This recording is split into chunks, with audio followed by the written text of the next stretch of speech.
Welcome friends, आज की story का सफ़र चलिए शुरू करते हैं। एक नगर का सेठ अपार संपदा का स्वामी था। एक दिन उसे अपनी संपत्ति के मूल्य निर्धारण की इच्छा हुई तो उसने लेखा अधिकारी को बुलाकर आदेश दे दिया कि मेरी संपूर्ण संपत्ति का ब्यौरा दीजिए मुझे। सप्ताह भर बाद लेखा अधिकारी ब्यौरा लेकर सेठ की सेवा में उपस्थित हुए और बताया, सेठ जी, मोटे तौर पर कहूँ तो आपकी 7 पीढ़ी बिना कुछ किए धरे आनंद भोग सकती है, इतना अपार धन संपत्ति है आपके पास में। सेठ जी को ये चिंता हो गई कि इसका मतलब उनकी 8वीं पीढ़ी भूखी मरेगी। तो चिंता और तनाव में सेठ भूख भाग चुकी थी और सेठ बहुत ही दुखी रहने लगे। कुछ ही दिनों में कृषकाय हो गई। सेठानी ने उन्हें किसी संत के पास जाने का परामर्श दिया, सलाह दी कि सेठ आजकल ही गुमसुम रहते हैं, कुछ बोलते नहीं, क्या हो गया इनको। तो उन्होंने सोचा कि किसी मैं संत के पास इनको लेके चलती हूँ। तो सेठ सीधा संत समागम में पहुँचे और कहा कि कृपया कोई उपाय बताए कि मेरे पास और संपत्ति आए और अगली पीढ़ियाँ भूखी नहीं मरे।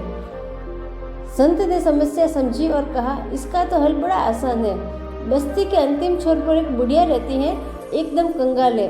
उससे न कोई कमाने वाला है, न ही उसमें कोई समर्थता है।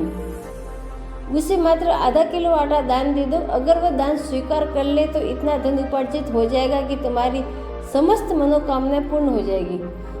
सेठ को बड़ा आसान उपाय मिल गया। उसे सिब्र कहा था, वो तो बस फटाफट उस बुढ़िया के पास जाकर उसे आधा किलो आटा देकर उसकी समस्या का हल ढूंढना चाहते थे। वे फटाफट घर पहुंचकर सेवक के साथ कुंटल भरा आटा लेकर पहुंच गए बुढ़िया के झोपड़े में। बूढ़ी माँ ने कहा, बेटा आटा तो मेरे पास है, मुझे नहीं चाहिए। तो सेठ ने कहा, फिर भी रख लीजिए। बूढ़ी माँ ने आग्रह स्वीकार नहीं किया तो वह बोला, अच्छा कुंटल नहीं तो आधा किलो तो रख लीजिए माँ। तो बूढ़ी माँ ने कहा, आज खाने के लिए जरूरी आधा किलो आटा मेरे पास है। सेठ ने कहा, तो कल के लिए रख लीजिए। बूढ़ी माँ ने कहा, कल की चिंता आज क्यों करूँ मैं, जैसे हमेशा प्रबंध होता है कल भी हो जाएगा। सेठ की आंखें खुल चुकी थी। एक गरीब बुढ़िया के कल के भोजन की चिंता नहीं कर रही है और मेरे पास अथाह धन संपदा होते हुए भी मैं 8वीं पीढ़ी की चिंता में घुल रहा हूँ। मेरी चिंता का कारण अभाव है। उस राजा को अब समझ में आ गया था कि 7 पीढ़ियाँ खाए उतना धन तो था, पर 8वीं पीढ़ी के लिए नहीं था। उसकी चिंता में डूबे थे, वो चिंता व्यर्थ थी। फ्रेंड्स, जो होता है वो अच्छे के लिए होता है। भगवान हर किसी को कुछ न कुछ देता जरूर है। अगर हम कुछ ये सोचते हैं कि आज की सारी इच्छा मान लेते हैं, आज कुछ काम आज वर्तमान खराब करके भविष्य की सोचते हैं, तो ये हमारी बेवकूफ़ी है।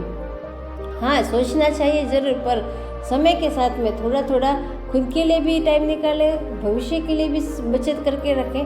बिल्कुल ही भविष्य के बारे में सोचें वर्तमान खराब करके, ये गलत बात है।